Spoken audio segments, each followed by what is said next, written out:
We're having the greatest time in Florida. Come on down. The film people and my wife are so happy. No, seriously.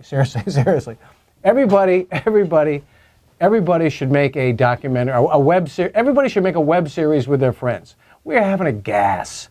I don't know, maybe it's the nighttime, the nightlife, whatever. And but you know, one of the thoughts we had was, why don't we find some people and talk to some people who may not, you know, Bruce is always, you know, why don't we meet some people who may not be on the fence with Bruce a little bit? How about his ex-wife, huh? His son, maybe some of his pals. And then we figured we'd end it by talking to his minister at his local church where Bruce goes to on a regular basis in Fort Myers. You know, we want to check out some more stuff. So here we go. I knew that one of the things was, are you still friends? You know, because we've been divorced for 7 years. We are friends. And I remember one time right after our divorce, we went to the movies together. And you know, I don't know about in California, but down here they have like a slideshow before the movie starts. And one of the slides, I don't know why, said something like, who would want to be friends with their ex? And I remember looking to Bruce, and Bruce looked at me and we said, why wouldn't you? If I say, hey, you know, I heard the voice of God coming to me, saying that I'm going to drop my life and write a book. Come on now, you know what I mean? And then, you know, your own mom says you're crazy. Come on now. But, I don't know. It starts to make sense when you see it, you know what I mean? You start seeing stuff happen and you're like, wow, maybe he was right. Most people that were great were looked at like they were crazy, right? Einstein, they thought he was crazy. Like my family, when I go up north and stuff, they didn't even want to talk to him about it or nothing like that. My family, you know? I was like, whatever. And this is like the second book though. He started off with this one, It's All One Truth. You know about that? It's like the same thing as that, but like this one's like a toned down version of it. The first one was just like raw. Like I let one of my friends read it, say I don't get it at all. You know, that's the one that the Dalai Lama read. The first one.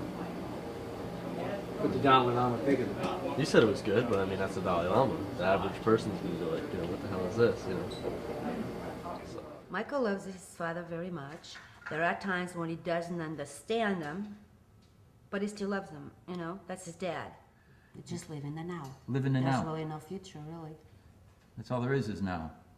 And I think that's one of the main messages that... I did learn that from you. Well, thank you. You're welcome. The truth is finally coming out, and you know, the truth will set you free. And the sooner it all gets spread around, I think the better the entire world's going to be. So. And so it is a conscious choice on a daily basis. Am I going to accept this situation with fear, or am I going to accept it with love? And Is this woman have a message for me? She's got a message for me. This is what I'm dealing with. well, maybe, but we're all dealing with the same stuff, day after day, moment after moment, and it is a conscious choice. And I think that's the difference with people on the path of the metaphysics, is that we are awakened to the fact that it is a decision. It is a conscious choice. So I really celebrate Brother Bruce in the fact that he's sharing his journey with us. And it makes me more determined than ever to choose love instead of fear. Found it real hard to be loving today. From reading his work, he had some kind of God experience.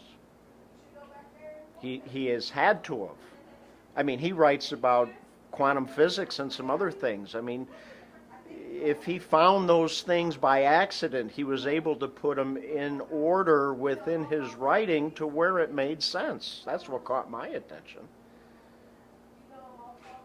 It's not going to be in order just by chance, so there was some kind of higher direction. Try to smile more, try and spread a little more love and happiness. Bruce was the light.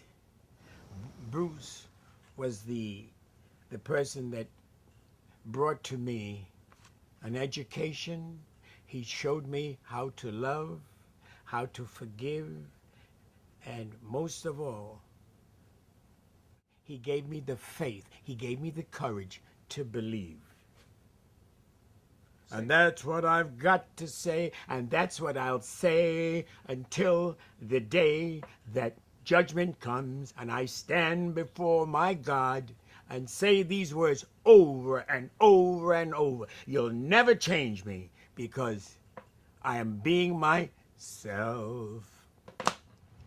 Well, Bruce started coming here to church with one of our members, and he was attending our Sunday services and coming to some of our classes here, and we had some personal conversation, and it was immediately apparent to me that he had some extraordinary insights and that his view of life was very much in accord with what we in Unity and New Thought teach.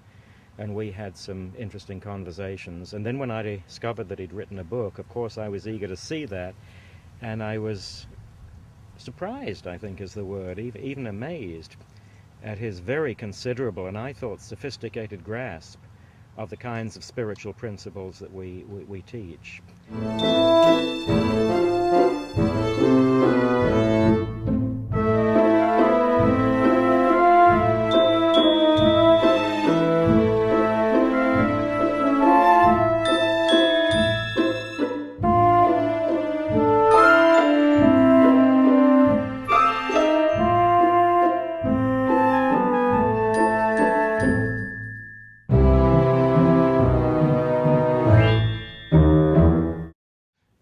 Things like this, what we're doing right now, should go on in every home.